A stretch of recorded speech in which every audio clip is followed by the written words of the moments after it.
Janardana bhaja Janardana.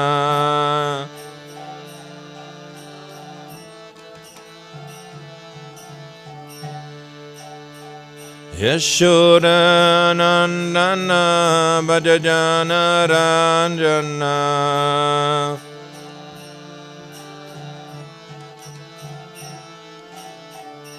Yamuna hira pranajari Yamuna.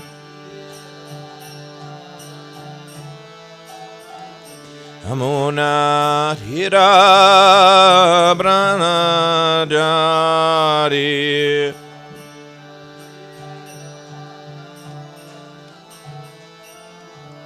Jaya Radha Madhava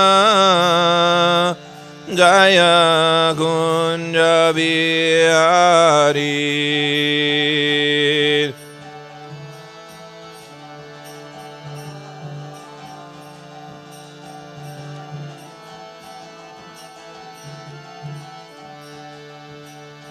Jaya Radha Madhava Jaya Kunja Bihari.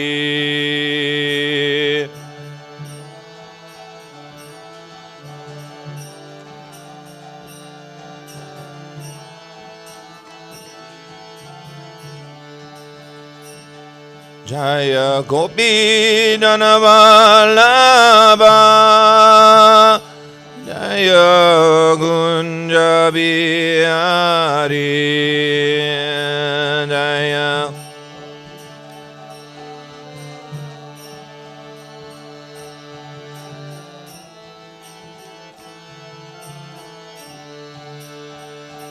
Jaya Gopi Dhanavallabha Jaya Kunja Bihari.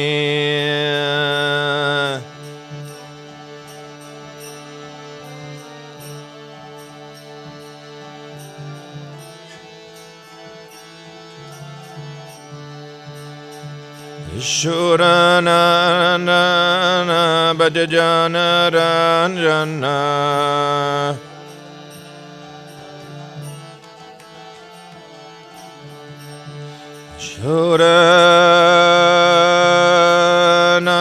Janardana bhaja Janardana.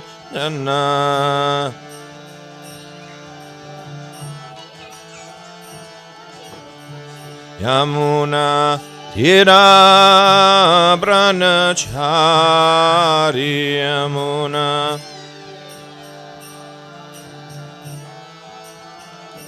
Yamuna hira pranachari Yamuna.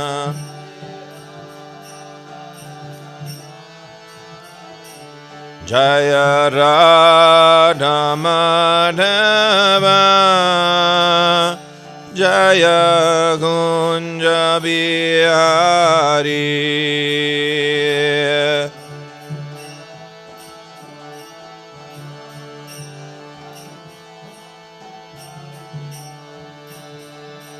Jaya Radha Madhava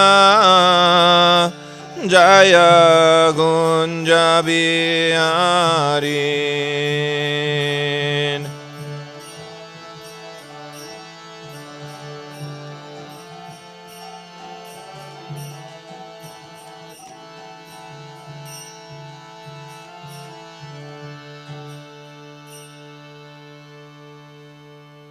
Rishi Madhava Radha Madhava Ki. Prabhuji, could you help me move this, please? Okay.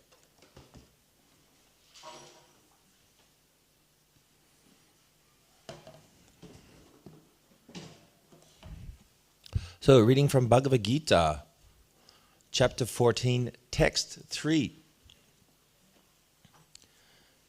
Is my understanding of what's on the board there, which is 14.2. So presumably that was the last class. And the chapter, oh, hang on, that's my sloka section.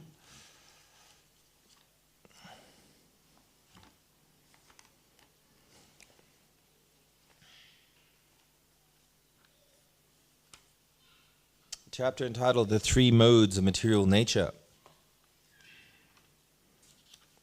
So text 3, I don't think it's been put up on the board.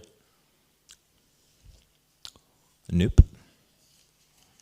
Nope. So that service is no longer available, it appears. So I'll just read it through, and then we'll just see if we can read through together the word for word translation. Mama yonir mahad brahma tasmin gabandadamyaham sambhava sarva bhutanam tato bhavati bharata. So word for word. Mama, my. Yonihi, source of birth. Source of birth.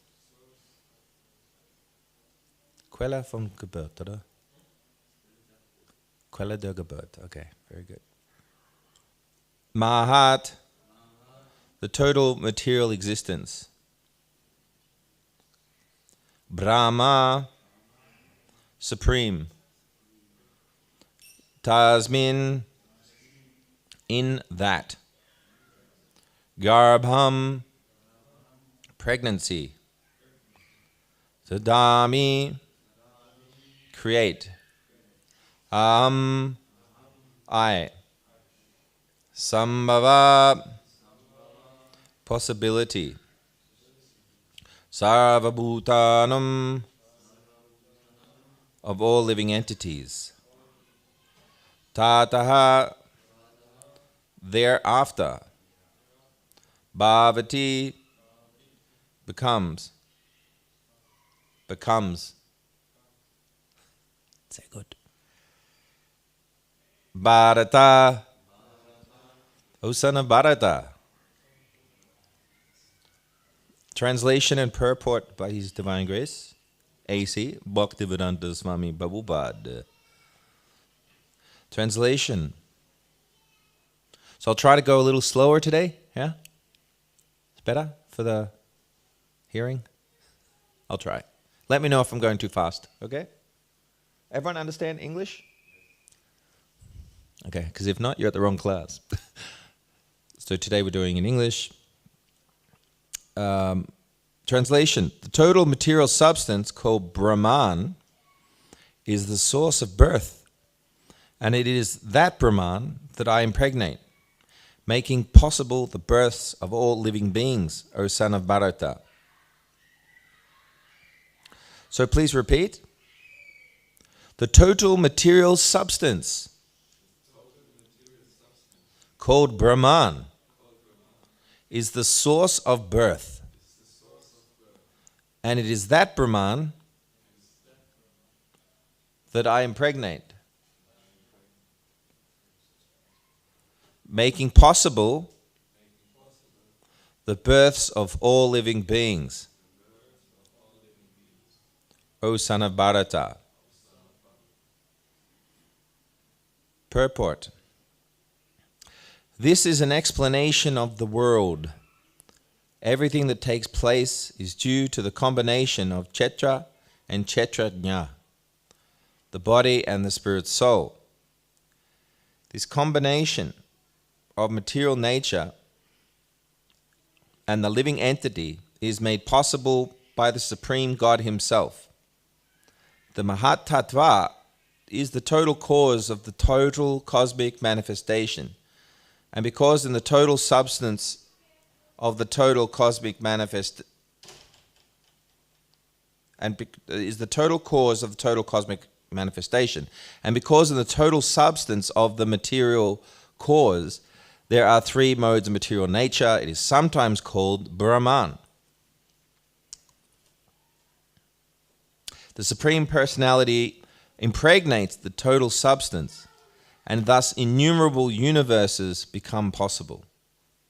This total material substance, the Mahatattva, is described as Brahman in the Vedic literature. Tasmad tad Brahma nama rupam anam cha jayate. Into that Brahman, the seeds of the living entities are impregnated by the Supreme Person. The 24 elements, beginning from earth, water, fire, and air, are all material energy, called Maha Brahman, or the Great Brahman, the material nature, as is explained in the 7th chapter. Beyond this, there is another superior nature, the living entity. In material nature, the superior nature is mixed by the will of the Supreme Personality of Godhead. And thereafter, all living entities are born of this material nature.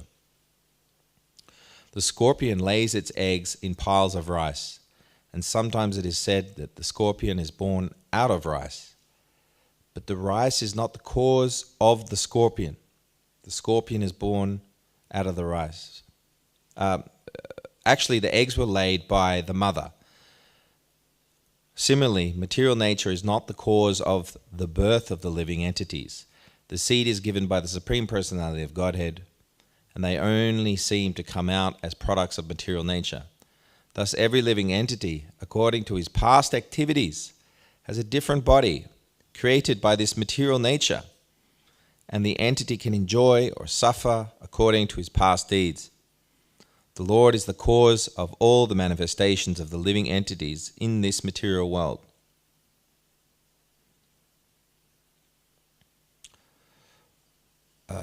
Repeat of translation. The total material substance called Brahman is the source of birth, and it is that Brahman that I impregnate, making possible the births of all living beings, O son of Bharata. Amagyana Timanandasya Gana Gana Shalakaya Chakshuram Litam Yena Tasmai Shri Gravay Namaha Shri Chaitanya Manobishtam Shtapitam Yena Butle Svayam Rupa Gadamayam Dadati Svabadantikam. Jai Shri Krishna Chaitanya Prabhu Nityananda Shri Advaita Gadadha Shiva Shari Gaura Bhakta Vrinda Hare Krishna Krishna Krishna Hare Hare Hare Rama Rama Rama Hare Hare. So, in this particular verse of the Bhagavad Gita, discussing the three modes of material nature, Krishna is giving a purview, a peek into the creation of the material energy. And here Prabhupada elaborates in the purport about Krishna impregnating Brahman. And so this process first begins in the causal ocean, or the Karuna ocean, named after Karuna Dakashi Vishnu, which is also known as Maha Vishnu, Great Vishnu. And Vishnu is an expansion of who? Krishna. Yes, Lord Krishna. So the purpose of the expansion of Vishnu is to assist in facilitating Brahman, the material energy. So Karuna Dakashi Vishnu is lying in the causal ocean, which is located next to the Brahmajyoti, which is the... What is the Brahmajyoti? Tobias?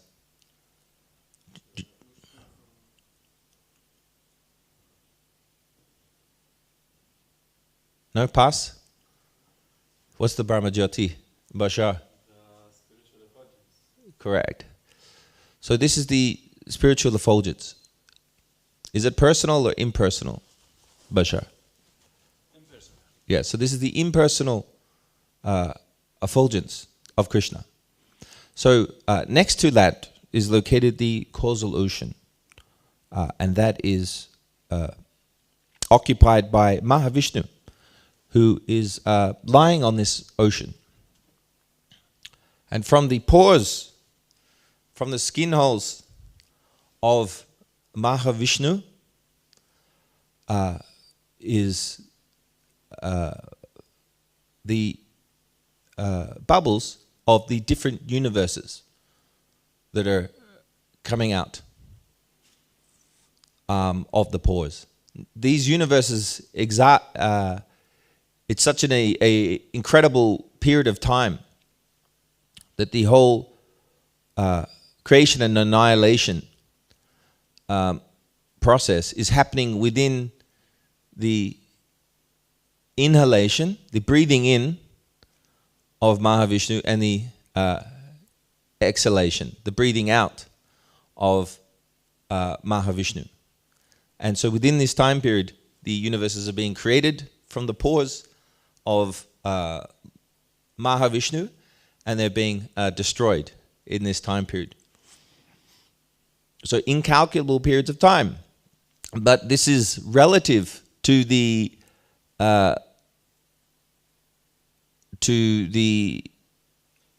eternality of Krishna. So therefore, time is relative. Whereas a day of Brahman, the daytime of Brahman is 6 months on earth. Isn't it? 6 months, one day? I think it's much more. One moment is 6 months maybe. Or one, something like this. Yeah. So it is, I think we're talking kalpas in the day of, a kalpa is the 4 yugas. So in estimable periods of time, it's hard to remember all the periods of time. So the universe is coming out of the pores of Mahavishnu. Within those universes,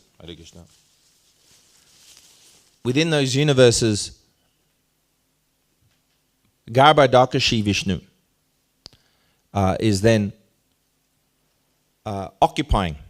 So from the pores of Mahavishnu, we have universes expanding. Within those universes, they're occupied by Garbhodakashi Vishnu, who's contained in these universes. From Garbhodakashi Vishnu, from the navel of Garbhodakashi Vishnu, from the belly button of Garbhodakashi Vishnu, is the lotus flower stem and grows. On the top of the lotus flower is the actual flower. And on top of that is Lord Brahma.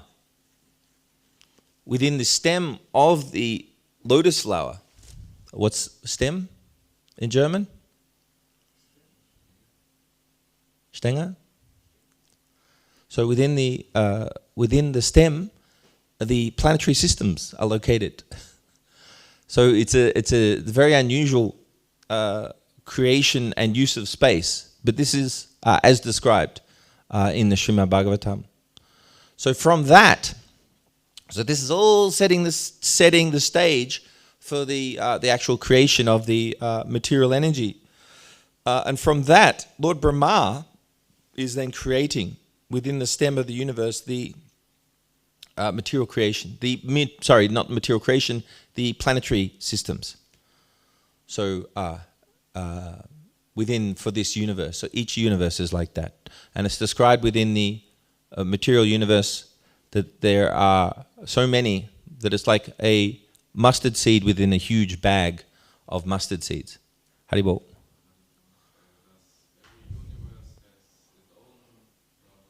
Yeah, Brahma.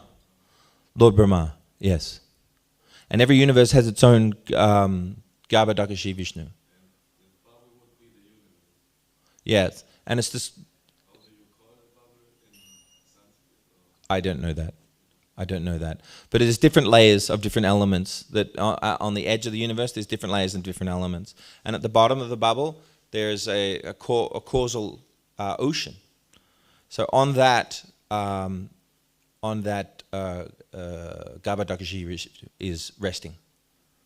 And so he's resting on that like that, and then the lotus flower is coming up, and then Brahma's on top, and then the material nature's in that. There's the same situation in the with Mahavishnu, where Garbhodakashiya Vishnu is emanating. He's also located on a body of water that makes up about half of it. So half of it's water actually, and the other half is located. So a lot of work, a lot of work goes into creating the material nature. And the final piece of this is that it's impregnated. So once this is satisfactory, of a satisfactory standard, then Tsirai Vishnu, which is the third Vishnu, the third manifestation of Vishnu, impregnates. This is the term with impregnation of the jiva, or it's infused, or it's put into the jivas, and Tsirai Vishnu are infused in the material energy into various species. And so this is a technical explanation of the material universe and how it is impregnated. So this is Tsirai Vishnu goes into the hearts of each living entity, and that's where it's located. So Hridesha Unatistiti, Krishna says. His location, Hrida, means heart. So just like we sing Lord Nrsimha prayers, Bahir Nishimo, Hridaye Nishimo. So he is outside Bahir, and he is Hrida, he is in the heart. So this is where Tsirai Vishnu, or Paramatma, is located. Right next to, Paramatma is located right next to, what? You already had a shot, Prabhu. Correct, Bishar for 10 points. Very good. Yes, so next to that, so this is how it is going on. And this is going on eternally. So Prabhupada mentions here, depending on the karma of the living entity, they will either enjoy or suffer within the material realm. And in this regard, I thought of the verse, I was thinking of the verse that Krishna cites, Ye tamam prapadyate tam sacheva bhajamyaham mama mat var anuvatante manusyaha partha sarvasaha. So all of them, as they surrender unto me, I reward them accordingly. And I had the realization that this also applies to standard karma, in that the more the living entity does pious activities or austerity, tapasya, the more the living entity is rewarded. Is it not? So just as if you get good grades at the universities, then you're far more likely to get a better position, a better job. So similarly, if you do pious works, if you practice tapasya, the living entity is accordingly awarded a body.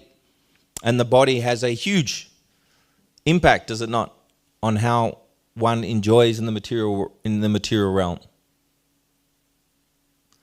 So Prabhupada describes as just like if you have a human body, which is considered the topmost, because it is the best vehicle for understanding spiritual subject matter and for discussing and developing Krishna consciousness. So in this regard, also there's different gradations within the human body. There are different countries, and depending on the country you're born in, that will also impact your level of enjoyment. So if you take birth in a great nation, the great nation of Germany, this is considered to be a good karma, to be in a great nation, to be in a prominent nation. Prabhupada speaks like this. So to be born in America or a advanced nation. So the question is why then? The question is why then?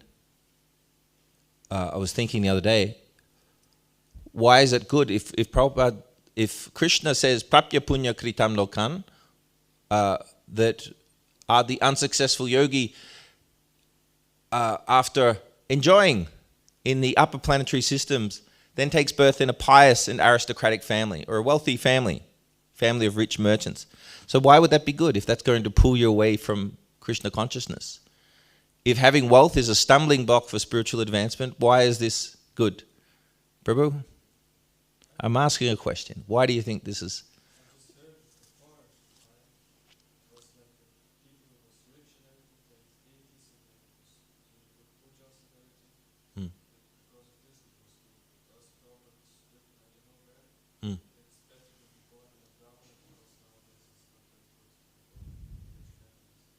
Oh, very nice. And what was this? This was in Dwarka Yuga, you're saying? This is in Dwarka Yuga. So we have the four yugas, yeah? Satya Yuga, Treta Yuga, Dwarka Yuga, and Kali Yuga, yeah? So Dwarka Yuga, this was the Yuga of what? What was the system of going back to Godhead? Deity worship, yeah. Yeah, correct. And you're saying that, so in this yuga, it was good to be wealthy because you were explaining. In Dwapara Yuga, it was good to be wealthy because, this is what you're saying, yeah? Of deity worship, that one can do better deity worship, and mostly the rich families was doing it and had good deities and everything. Right. Particularly in India. So even in India, 100 years ago, 50 years ago, like that.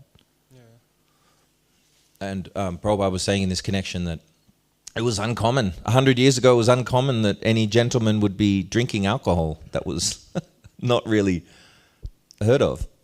And he said, and he was saying that then it became a lot more common. And even now, it's much, much more common in Europe. So yes, Prabhu's quite correct. So these days, however, wealth is in the Western countries is a stumbling block because that creates attachment. However, there's one last advantage of that, and that last advantage is the hope is that they will get to the point where they realize there's no fulfillment. There's no real fulfillment in having wealth spiritually. And this is the experience of many people that turn to spiritual life after realizing that there's not much in it, in fame and wealth. They're still not fulfilled, that it's empty, that it's ultimately empty. Yeah, so, but for devotees, the Krishna reciprocates in a different way. How does Krishna reciprocate with devotees? Mataji? Yeah, yes. Carry on. What kind of devotional? So what other, can we break down the devotional services? No, I mean not the activities, but the mood.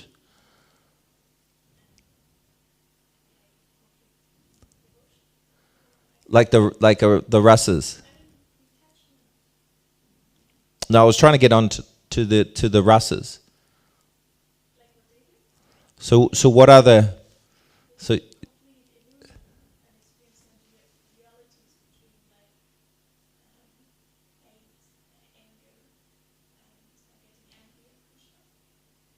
Yes, so these are you're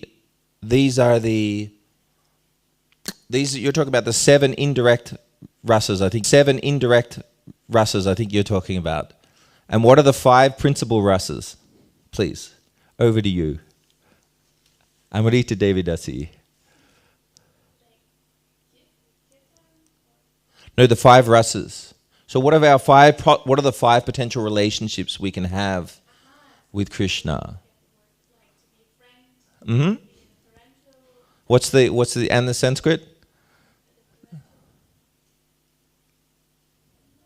That's okay. Carry on. Yes. Yes.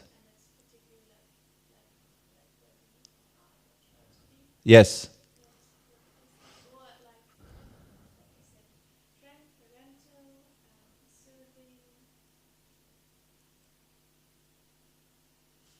Yes, as a lover. And the last one? Last one's tricky. No. 4 out of 5 ain't bad. So who knows the last one? Last one's called Santaras. Shantaras. Santaras is neutral. Neutrality. You knew that one. Yes. So we have Dasyuras, which is as a servant. We have Sakyuras, which is a friend. Vatsalya, Madhurya, and Shanta.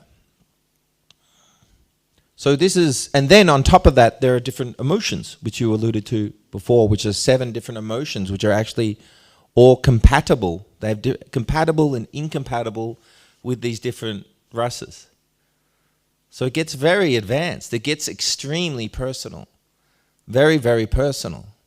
So, and this is, so I've read, not that I've experienced these, of course, but so I've read, but it gets into very intimate moods and mellows with Krishna, to the extent that one is so immersed in Krishna consciousness and immersed in these loving, that they're no longer even conscious of the fact that they're being Krishna conscious, that it's so consuming, so all-consuming. To the extent where we saw instances of Prabhupada coming in and out of consciousness, going into ecstatic trances in the middle of a class, or occasionally, not always, occasionally. Or there's descriptions of, for instance, Prabhupada walking and not leaving prints, not like floating. So being so immersed, being so absorbed in Krishna consciousness that they forget their material connection for what they're supposed to be doing material. You know, there's examples of Prabhupada, loads. There's a litany of reports of Prabhupada by his disciples when he was walking, that everyone else was making footprints in the grass, for instance, from the dew, and there was no footprints behind Prabhupada. So, and examples of Prabhupada, just with tears coming down his face, just being in, or tears being projected from the eyes, several feet from the eyes coming out. How is that possible? That's not even, I've never even heard of that. Before I came to Krishna consciousness, I'd never even heard that it was possible to have tears flowing from the eyes. And there were multiple accounts of this. So this is a very intense, very close relationship to Krishna. And this is possible in this process. It's possible because we are a follower. We are Rupanugas, and they are of the Madhurya Ras, actually. The Sankirtan movement is in the mood of Madhurya Ras. And so therefore, on that basis, it qualifies one eventually to go to Goloka Vrindav, as opposed to the Vaikuntha, which is a more reverential form of service. So extremely elevated, extraordinarily elevated. Nothing compares to the literatures that Prabhupada's provided in terms of spiritual knowledge.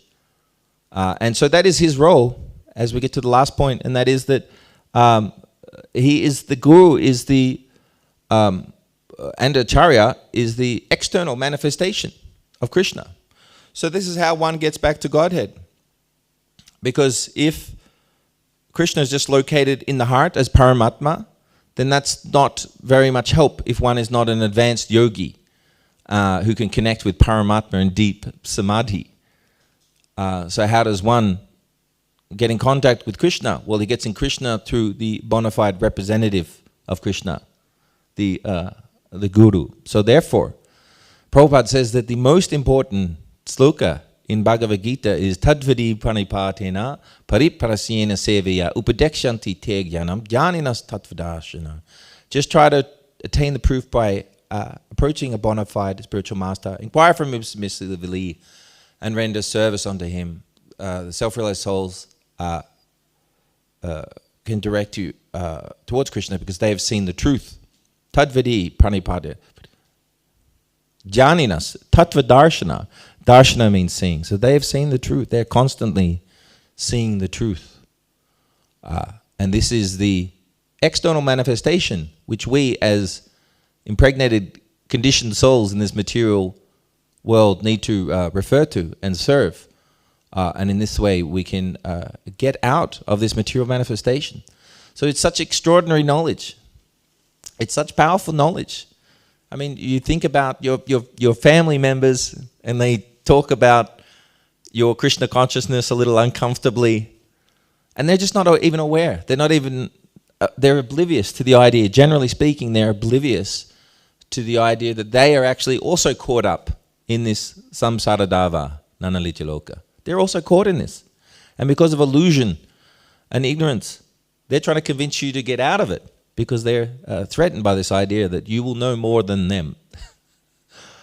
Unless they're, quite saintly, and in which case they'll be supportive and friendly to the devotees. So that's a benediction to have that too. But so profound is the knowledge. So we should try very sincerely, as long and as difficult as it may seem sometimes, we should try to get the mercy of Krishna, because they're the mercy of the Guru and ultimately Srimati Radharani, so we can attract the attention of Krishna. And if we attract the attention of Krishna, we will eventually get his mercy, which means that even if we make mistakes or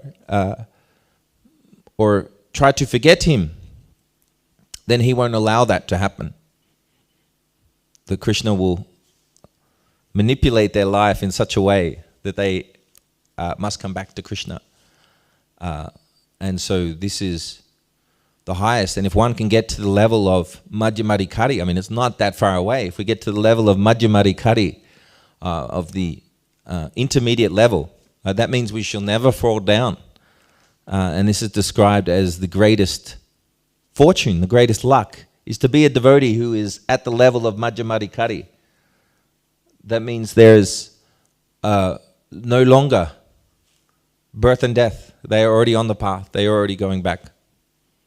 And this is the extraordinary thing about devotional service. Last point is that we can be in the material world and yet at the same time really in the spiritual world at the same time. So simultaneously we are in this world, yet we are also of the spiritual world, because we are becoming like ambassadors within the material world. So it is an ambassador, an embassy. The embassies, the territory of the embassy belongs to the country that it's from, right? So the Indian embassy in Vienna is Indian territory. It's considered Indian territory. If a thief goes in there, they have to ask the Indian authorities, please send him back out so we can arrest him. Like that.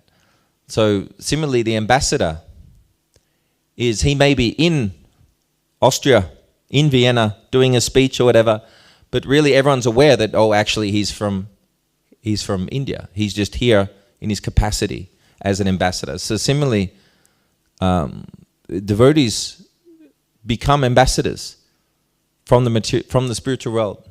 So this is a completely transcendental movement that Srila Prabhupada has given us.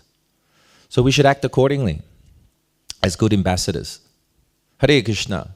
Any questions, comments, criticisms, challenges? Donations? No.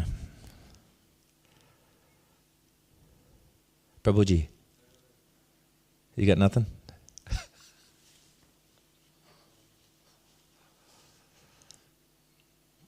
And so Prabhupada gives unless there's a kid? Okay, so I might as well just quickly go over the last point. That was, Prabhupada mentions in this that rice is not the cause of the scorpions. When he mentions that the mother scorpion lays eggs in the rice, and then after some time the scorpions come out of the rice. But the rice was not the cause of the scorpions. So similarly, the living entities in the material world most believe that the rice is the cause, that the Brahman is the cause. Not Brahman spirit. Prabhupada says sometimes the material nature is described as Brahman as well. But the material nature is not the cause. That Krishna is the cause. So this is our job, this is our duty to try to explain this and shake people violently, if metaphorically violently, out of this material illusion. Because it's sometimes you have to shake like this. If someone's really deeply sleeping, isn't it? Wake up! And that's what it's like. And that's what it's like. They're completely asleep. They sleep. The Maya is so powerful and getting more and more powerful as Kali Yuga progresses, that the sleep becomes more intense. Hare Krishna. Okay? Thank you very much for your attention. Grantaraj Bhagavad Gita ki. Srila Prabhupada ki. Gaur Premanande.